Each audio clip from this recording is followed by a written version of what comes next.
მოგესალმებით. განვაგრძობთ ჩვენი საუბრების ციკლს. Რაღა განვაგრძობთ უკვე მივედით ბოლოსკენ, თითქმის. საუბარი ნომერი 9. დღეს ვსაუბრობთ არჩილ ქიქოძის რომანზე სამხრეთული სპილო.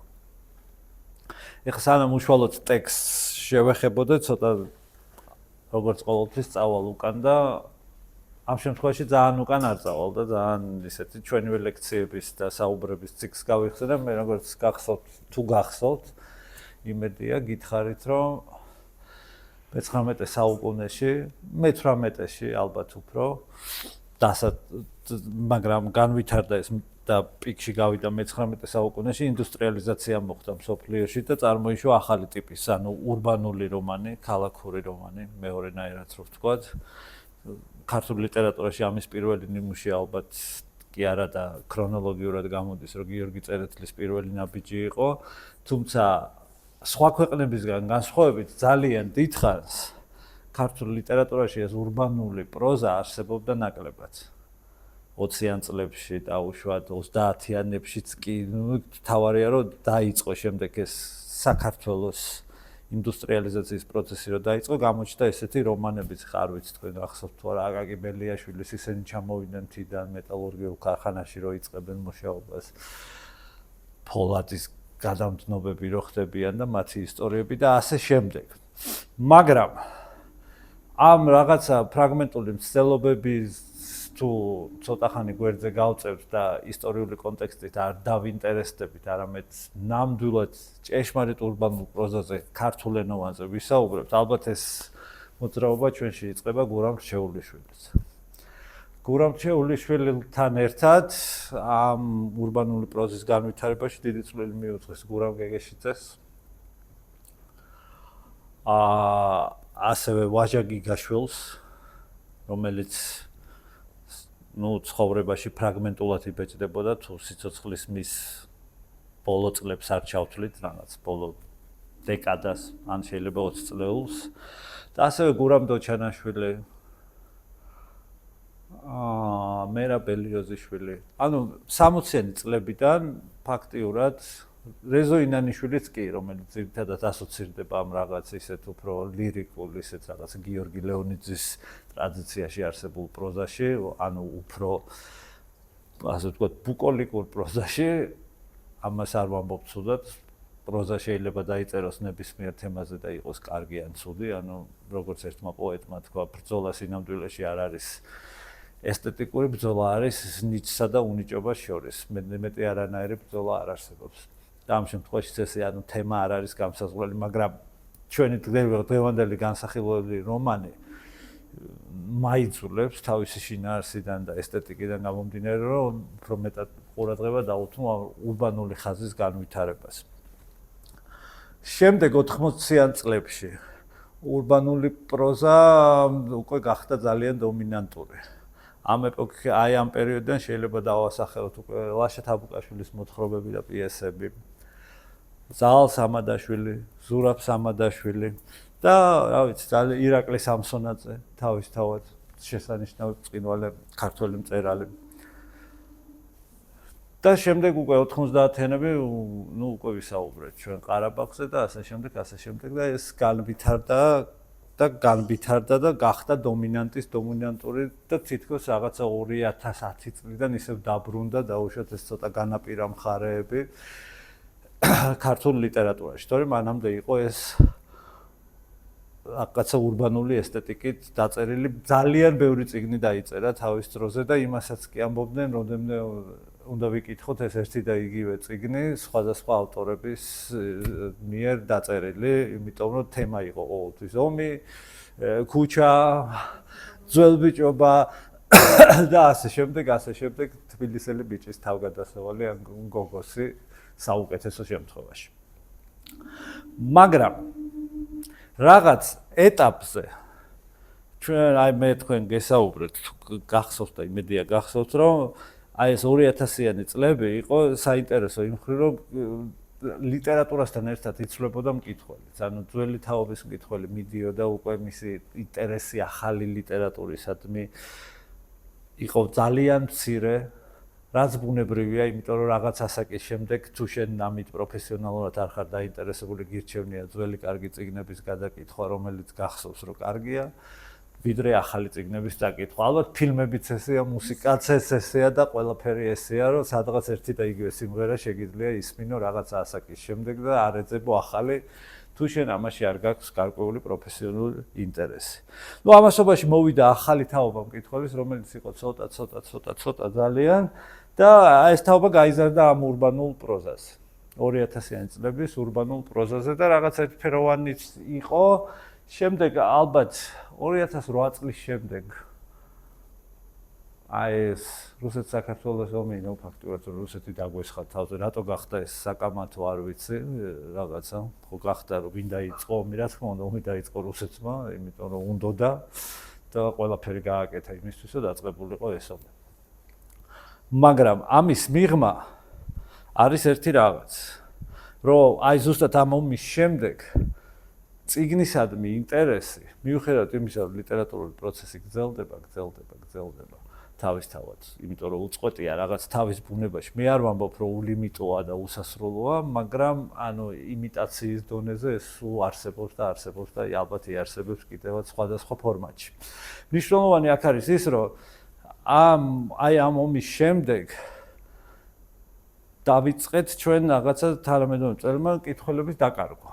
იმიტომ რომ სულ უფრო და იკლო ინტერესმა გახდა მთავარი რაღაცა მატერიალური საგნების მოპოვება, ცხოვრებაში დამკვიდრება და ეს სიტყვა წარმატება გახდა რაღაცა თაობების დევიზი, რომ უნდა იყოს წარმატებული. მე დღემდე სიმართლე გითხრათ ამ სიტყვის მნიშვნელობა ვერ გავიგე, ბოლომდე რას ნიშნავს იყოს წარმატებული, მაგრამ უერთდები რომ უნდა იყოს წარმატებული. არა მაქვს ამისადმი არანაირი პრეტენზია. ვიყოთ წარმატებულები, კარგია. ხო და ეხლა მე არჩილის ტექსტს რომ მივადგები ეხლა, ხო? აქ არის ძალიან მნიშვნელოვანი მომენტი გასათვალისწინებელი. მე ამ დროს საქართველოში არ ვარ, თქვენ უნდა გაითვალისწინოთ, მე ამ დროს უკვე საქართველოში არ ვცხოვრობ და მე წარმოდგენა არ მაქვს, რატო გახდა ეს წიგნი ბესტსელერი, რა ვითარება იყო. დოკუმენტალურად არ შემიძლია ამაზე ლაპარაკი. ანუ რასაც მე ვიტყვი, ყველაფერი ეს არის უბრალო ვარაუდი და არ ეყრდნობა ფაქტოლოგიურ დაკვირვებას. ანუ ეს არ არის ცდისეული ცოდნა, რომ მე ამის თანამონაწილე ვიყავი და აი ამიტომ მგონი. არა, ეს არის უბრალოდ ჩემი რაღაცა ვარაუდი, აბსოლუტურად რაღაცა ნაფიქრი მაქვს ამაზე, რატომ შეიძლება ეს ყოფილიყო. პირველი რასაც ვასკვნი არის ის, რომ სადღაც 2015-16 წლებში მე ისევ გიმეორებ, რომ მე ამ დროს საქართველოში არ ვარ და ეს ვარაუდობ. მოხდა ისე, რომ ადამიანები ხელახლა დაინტერესდნენ ლიტერატურით. ამას შეიძლება ქონდა რაღაცა თავისი მიზეზები, რომ იქ რაღაც საერთაშორისო ფესტივალი უნდა გამართულიყო, იქ რაღაც ჩვენ ისე. ანუ ბევრი პრაქტიკული მიზეზი შეიძლება ამას ქონოდა. მაგრამ საბოლოო ჯამში მიზეზს ხო არა აქვს მნიშვნელობა, ანუ ჩვენ ხო ჭეშმარიტებას არ ვიკურებთ. ჩვენთვის კარგია რომ მოხდა და მოbrunდნენ წიგნისკენ ადამიანები და დაინტერესდნენ. ეხლა რა ხდება? მე ესე მჯერა, რომ შენ რომ მოტრიალდები რაღაცისკენ, იწყებ იქიდან სადაც შეწყვიტე. ანუ შენ რაღაცა პერიოდი ცოდნა არ მიგიღია ამ საკითხზე, ესთეტიკურად და უშუალოდ ფილოსოფიურად, ყველა დონეზე ხარ იქ, სადაც ეს საქმე დატოვე, ხო? ამაზე აღარც გიფიქრია და მე გარკვეული დროის და პაუზის შემდეგ 5-6 წლიანი, 7 წლიანი, 8 წლიანი შემდეგ შენ დაუბრუნდი ისევ კითხვას, მოდი ერთი რა ხდება, გავიგო. თუმცა შეიარაღებული ხარ, ანუ ძველი ინსტრუმენტებით, ეხლა შენ ჩაგიდონ. ანუ შენთვის შენ ხარ მკითხველმა, რომელმაც თავის დროზე გაიზარდა ამ ურბანულ ლიტერატურაზე. და ეს არის შენი ესთეტიკა. და რა თქმა უნდა, როგორც კი ბრუნდები კითხვაში, ეძებ იმას, რასაც შენ ცნობ. ეს ძალიან ჩვეულებრივია ის მომენტია, რომ ადამიანი რომ სადღაც დაიკარგება, ეძებს რაღაც ნაცნობ შენობას დაუშვათ ან რაღაცას. ხო, მე მაგალითად ქუჩებს ვერ ვაგნებ სახელით. ვაგნებ შენობებით. ანუ რომ მეუბნებიან ამა და ამ ქუჩაზე მოდი, მე მეუბნები რომ უნდა მითხრა რა შენობა დგას. მითხარი რომელიმე შენობა და მოვაგნებ, იმიტომ რომ ესე ვერ ვაგნებ ქუჩებს. გასაგებია რომ ეხლა არსებობს ტელეფონი და ესე მიაგნებ და ყველაფერი რაღაც, მაგრამ აზროვნების დონეზე მაგალითად მე შენობებით ვაგნებ ქუჩას და არა სახელებით. ზოგი არის პირიქით, შენობას რატომ მეუბნები, სახელი მითხარი დასახელებ. ამას აქვს ახლა გადამწყვეტი მნიშვნელობა, იმიტომ რომ ეს მკითხველი რომელიც მოტრიალდა წიგნისკენ, ხო, მოვიდა ამ ურბანისტული ესთეტიკით. და უცებ გამოქვეყნდა ასევე ესეთი ჩიც რა უნდა თუ როგორც არის ანდაზაში, ხო? კურს რა უნდა და ბნელი ღამე თუ რაღაცა ჩიც უნდა და ჰაუ შეუძახეს და იმანაც აიქნიო თუ როგორც არის ეს. ვერ ვიხსენებ ახლა ამ ანდაზას, მაგრამ ეგ არის რომ შეძახილი რო გინდა და აი უცებ გამოჩნდება. იდეა ეგ არის. და აი დაიბეჭდა არჩილის ეს რომანი. რომელიც არის აბსოლუტურად აი ამ მთელი მე რაც ჩამოგითვალეთ, აი ეს გურამ რჩეულიშვილიდან მოყოლებული ამ ესთეტიკის ხელახალი დამუშავების ცდა და რაღაცა მისთვის თანამედროვე ფორმის მინიჭება და ბუნებრივია, რომ ამ წიგნთან მოbrunებულმა კითხულმა ეს წიგნი აიტაცა, იმიტომ რომ ძალიან ბევრი რაღაცა იყო მნიშვნელოვანი მისთვის ნაცნობი. და ამავე დროს ბევრი რამ იყო ისეთი, რაც მას მოეწონა და რაზეც დააფიქრა, იმიტომ რომ ეს არ არის ტიპიური ურბანული რომანი. არ ვიცი მე თქვენ წაიკითხეთ თუ არა. ეს არ არის ტიპიური, ხო, ეს არ არის ტიპიური ურბანული რომანი, სადაც არის ბახ, ბუხ, ის რაღაცა, ეს ამაზე არ არის. ეს არის ჩემი აზრით უფრო აი 70-იანი წლების ქართული ლიტერატურის ურბანული პროზის მოდერნიზაციის და მე პირადად არ ვიცი თქვენ იცით თუ არა ეს წიგნი თუ არ იცით გირჩევთ რომ წაიკითხოთ სუფთა აი ამ იმის თვალსაზრისით გურამ გეგეშიძის სტუმარი. ასეთი რომანია. მე არ ვიცი ხა დიდი კავშირები არის თუ არა თუ რაღაცა, მაგრამ დაახლოებით პერსონაჟის მდგომარეობა იგივეა, უბრალოდ იქ განსხვავება ის არის რომ ის მოკლე დროით ბრუნდება საკუთარ ქალაქში და აქ არის რომ პირიქით პერსონაჟი მოკლე დროით ვერ შედის სახლში გარკვეული მიზეზების გამო. აქედან გამომდინარე არის რაღაცა ვითარება ორი სხვადასხვა. მე არ ვიცი თავად არჩილს ამაზე ნაფიქრი აქვს თუ არა, მაგრამ მე მიყვარს რაღაცა ეს დაკავშირებები მაინც. მაშინაც კი როცა სინამდვილეში შეიძლება არ იყოს არანაირი კავშირი ცნობიერ დონეზე. ანუ გურამ გეგეშიძის რომანში არის როგორც მახოს თარხუჟი ქვია ამ პერსონაჟს, აი ზუსტად ესე დადის და იხსენებს რაღაცებს, ანუ იხსენებს ქალაქს, იხსენებს ვითარებას, იხსენებს მოვლენებს. იმიტომ რომ იცის რომ უნდა წავიდეს და ჩვენ აქ გვაქვს მოცემულობა პირიქით რომ სახლიდან არის გამოსული და ვერ შედის ძალიან ობიექტური მიზეზების გამო რომ ვიცით რატომაც ვერ შედის, იმიტომ რომ მეგობარს დაუთმო ეს სივრცე, ამიტომ უნდა იაროს.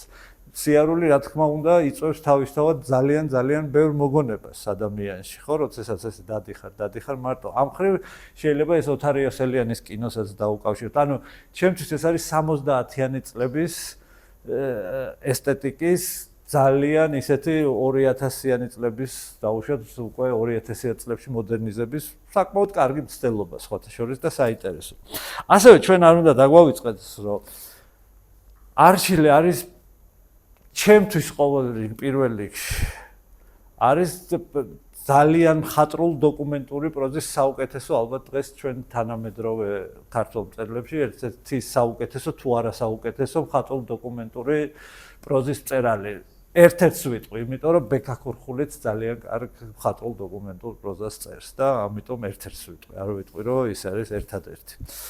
და ალბათ კიდევ ნახავდით, მაგრამ ამ შემთხვევაში ეს ორი ავტორი მახსენდება და ძალიან მნიშვნელოვანი მისი ნორვეგიული დღიური თუ გაქვთ მისი წაკითხული, მექსიკური დღიური, ინდური დღიური, ანუ სერია ეს სხვადასხვა ქვეყნებში მოგზაურობის და ამ რომანშიც ჩანს მისი ეს დამოკიდებულება. ასევე არჩილი არის ფოტოგრაფი. ძალიან კარგი ფოტოგრაფი სხვათა შორის. და აი ამ რომანში თუ დაუკვირდებით, ფოტოებად არის ეს რომანი. ძალიან ხშირად აღქმული და ასევე ეს დოკუმენტალისტიკაც ჩანს ძალიან ხშირად, როდესაც აქ შემოდის რაღაცა პუბლიცისტური ნაკადი, რაც მანამდე არ იყო ურბანულ პროზაში, არ გქონდა ჩვენ ეს, რომ დაუშვათ რაღაცა ჟურნალისტური, დაუშვათ პუბლიცისტური ინფორმაცია ამას გამორიცხავდა. დაუშვათ ეს ურბანული რომანი იყო, ხო იცით რაღაც სახში ავედით ვიღაცას ესროლა, რაღაცა ასაღები გქონდა, ისეთი რაღაცა თავგადასავალი ავფეთქდით, ღმერთი ვიწამეთ, ან ღმერთმა გადაგვარჩინა, რაღაცა ერთი სქემა იყო. ამ რომანში რა თქმა უნდა, ანუ ეხლა არჩილს ეს ყველაფერი გააზრებული აქვს, რაც მოხდა ამ ესთეტიკაში და იმას აკეთებს და ბედნიერი და აკეთებს ამას და იყენებს ყველა თავისი ნიჩს, რომელიც აქვს ფოტოგრაფიული ხედვა, დოკუმენტალისტიკა და ლიტერატურის კარგი ცოდნა. ანუ ლიტერატურის ისტორიის კარგი ცოდნა. მნიშვნელოვანია რომ წერალი კითხულობდეს წიგნებს. კიდევ ერთხელ გავიმეორებ. იმიტომ რომ მე ხა თანდათან ვეცნობი ახალგაზრდა მწერლებს ხოლმე და ვხვდები რომ არ კითხულობენ სხვის წიგნებს. ეს არის ცუდი. იმიტომ რომ პრობლემას ქმნის. მაშინ შენ წიგნს ვინ წაიკითხავს თუ შენ სხვის წიგნებს არ კითხავ.